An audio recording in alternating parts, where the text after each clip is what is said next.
बहू थोड़ा गर्म पानी देना। मम्मी मेरा दूध कहाँ है? मीनाक्षी मेरी जुराब कहाँ है? बहू मेरी छड़ी कहाँ रखी है? इतने सारे सवाल और जवाब सिर्फ एक मीनाक्षी, इस घर की छोटी बहू जो काम निपटाती जा रही है और उसकी नज़रें जेठानी करिश्मा के कमरे के बंद दरवाजे पर टिकी है, इस उम्मीद में कि शायद आज तो करिश्मा उसकी मदद के लिए आएगी। पर रोज़ की तरह आज भी उसे निराशा ही हाथ लगी। जब बच्चे स्कूल, पति रवि ऑफिस और ससुर जी टहलने निकल गए और घर का शोर बंद हो गया, तब करिश्मा के कमरे का दरवाज़ा धीरे से खुला और जेठ जी बाहर आए। उन्होंने भी आकर उसे काम बता दिया। मीनाक्षी, 2 कप चाय बना दो। इसका मतलब आज भी जेठानी बेड टी लेगी और आराम से दोपहर का खाना बन जाने के बाद कमरे से बाहर दर्शन देगी। महीने भर पहले जब जेठ की शादी हुई थी, तो उसने कहाँ सोचा था कि जिस जेठानी के आने का उसे वर्षों से इंतज़ार था, वो भी दूसरों के जैसे उस पर हुक्म चलाएगी और काम को हाथ भी नहीं लगाएगी। कहाँ तो उसे काम आधा होने की उम्मीद थी, कहाँ उसका काम और भी बढ़ गया। अब 1 महीना तो हो गया और कब तक ये नई नवेली दुल्हन बनी रहेगी। उसे तो आते ही सास ने काम पर लगा दिया था और यहाँ इसे 1 महीना बीत चुका है। काम तो दूर, उसे कमरे से बाहर आने का भी नहीं बोलती। अब तो उसे ही बुरा बनना होगा। आज नहीं तो कल भी बुराई ही मिलनी है। तो क्यों वो किसी की चाकरी करे? पहले तो सिर्फ ये कुंवारा जेठ ही था, अब तो इसकी महारानी का भी काम करो। जैसा खुद था वैसी ही औरत ढूंढ ली। वो बोली, भैया मैं नाश्ता करने जा रही हूँ, तो चाय के लिए दीदी को बोल दो। उसने नाश्ते की प्लेट उठाई और रसोई से बाहर आ गई। जेठ भी कम बेशर्म नहीं था। बोला, ठीक है, आराम से नाश्ता कर लो, उसके बाद चाय कमरे में दे जाना। उसे बड़ा गुस्सा आया कि बोल दे, मैं किसी के बाप की नौकर नहीं जो कमरों में चाय पहुँचाती फिरूँ। पर यह कहने का भी अवसर नहीं मिला उसे, क्योंकि जेठ तो अपनी बात बोलकर कब जिन की तरह गायब हुआ, उसे दिखा भी नहीं। आज वो ठान चुकी थी, बहुत हो गई शराफत, जिसे जो सोचना है सोचे। आज खाना बनेगा तो दोनों बहू मिलकर बनाएंगी या फिर सब अपना इंतज़ाम देख ले। दोपहर में सास ससुर के लिए खिचड़ी बनाकर वो अपने कमरे में आ गई। मीनाक्षी सोचने लगी, देखती हूँ अब जेठ जेठानी क्या करते हैं। खाना क्यों नहीं बना ये पूछने तो मेरे पास ही आएंगे, तब खबर लेती हूँ इनकी। यहाँ दोपहर बीत गई, शाम होने को आई, पर कोई उसे बुलाने नहीं आया। बाहर जाकर देखा तो बच्चे नूडल खा रहे थे, सास ससुर खिचड़ी खा चुके थे और कूड़े में पिज़्ज़ा के डब्बे पड़े थे। उसे देखकर सास बोली, क्या बात है बहू, तबीयत ठीक नहीं थी क्या? आज खाना भी नहीं बनाया? खाना बनाया नहीं, ये तो बड़ी सरलता से सास ने बोल दिया। खाना खाया कि नहीं ये पूछने की तकलीफ उन्होंने नहीं ली।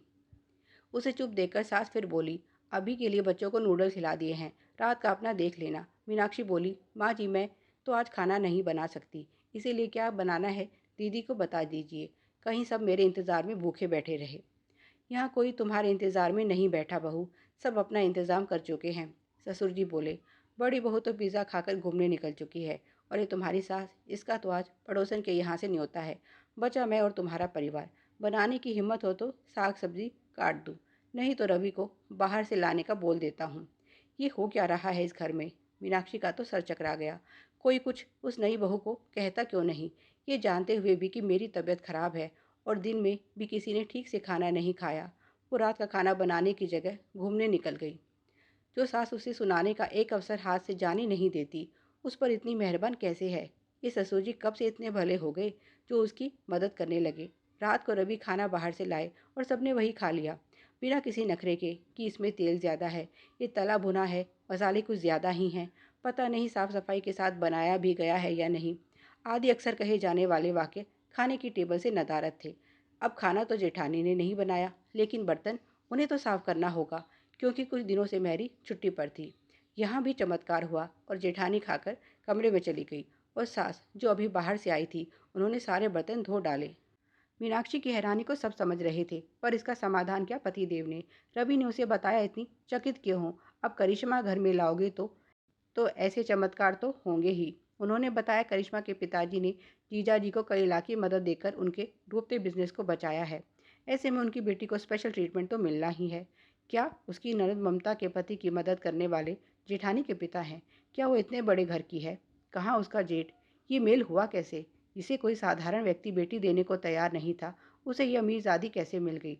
रवि ने उसके प्रश्नों को पढ़ लिया और बोले, वो कोई अमीर घर की नहीं है। असल में शादी में दहेज के बदले उसके पिताजी ने ममता दीदी की मदद कर दी। इस तरह से उसके पिताजी की मदद से जीजा जी का भला हुआ। करिश्मा ने ये सब करने से पहले शर्त रख दी थी कि वो घर के किसी काम को तब तक हाथ नहीं लगाएगी जब तक उसके पिताजी के पैसे लौटाए नहीं जाते। मीनाक्षी बोली, तुम्हारे माँ बाप अपनी बात पर टिके कैसे हैं? दहेज तो मेरा भी सब इनके साथ साथ इनकी बेटी के काम आया था। मुझे तो किसी ने कोई स्पेशल ट्रीटमेंट नहीं दिया।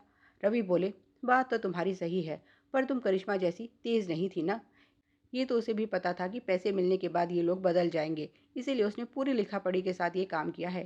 जीजा जी को पैसे ऐसे ही नहीं, लोन के रूप में बैंक से मिले हैं, जहाँ करिश्मा के पिताजी ने अपनी जान पहचान का इस्तेमाल करके खुद को गारंटर दिखाकर अच्छा खासा लोन दिलवाया है, जो जीजा जी को ऐसे तो मिलता नहीं। अच्छा, तो इसीलिए ये जेठानी के इतने नखरे उठा रहे हैं।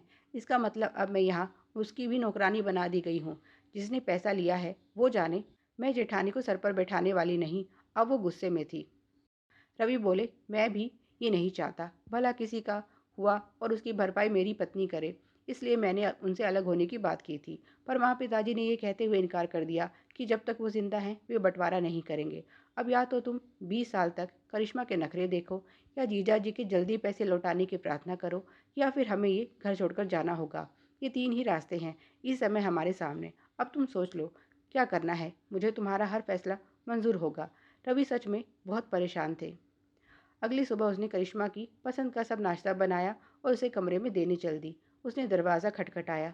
जेठ ने दरवाज़ा खोला और बोले, ये मुझे दे दो मीनाक्षी, तुम अपने और काम देखो। वो बोली, आप थोड़ी देर के लिए बाहर जाइए भैया, आज मुझे दीदी से बात करनी है।